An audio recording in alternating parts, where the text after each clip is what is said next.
Yo, karibu tena katika info za TBT. Hii ni Sport Media, tafadhali subscribe, unapata info mbalimbali kupitia Sport Media. Yes, leo kwenye TBT tunaenda kule kwenye mwaka wa 2008. Tunamkuta mtaalamu JI bana, aliweza kutengeneza bonge moja la hit sana ambalo aliweza kuguswa mkono na mtu mzima Lil Ghetto. JI mtoto wa Nzega aliweza kujikusanya na kutoka Nzega na kupaa mpaka kule Zanzibar, wakakutana na mtaalamu Lil Ghetto. Lil Ghetto akaweza kuunda beats, akamuundia mtu mzima JI, katokea kitu ambacho kinaitwa Kidato Kimoja. Kidato Kimoja ni ngoma ambayo ilitoka mwaka 2008, ikafanya makubwa sana, ikafanya mambo makubwa sana kupitia kwenye kiwanda cha Bongo Flava.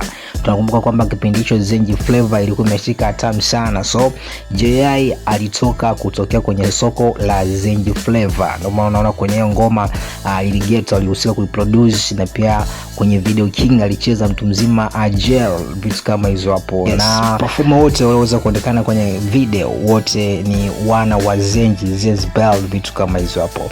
Nikusonua ni kwamba mpaka hiyo ngoma kupatikana, ni ngoma ambayo ilikuwa ni bonus track ambayo alimpatia JI. Yani JI walienda pale studio na mwana, sasa yule mwana akawa anafanya kazi, JI ile kama vile kushirikishwa kwenye kazi. Sasa JI pale alipokuwa anajaza vuko kwenye hiyo ngoma ya mshikaji, alienda pale kushirikiana naye kwenye kazi hiyo.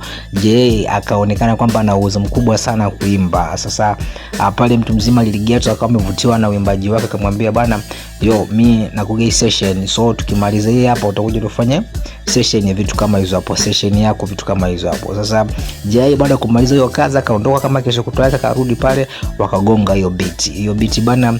Ndo baadaye sasa JI akafanya kazi, kesho ilipoisha boom, ikatoka ngoma, vitu kama hizo hapo bana. Hii ni Sport Media, tafadhali subscribe na usione kosa.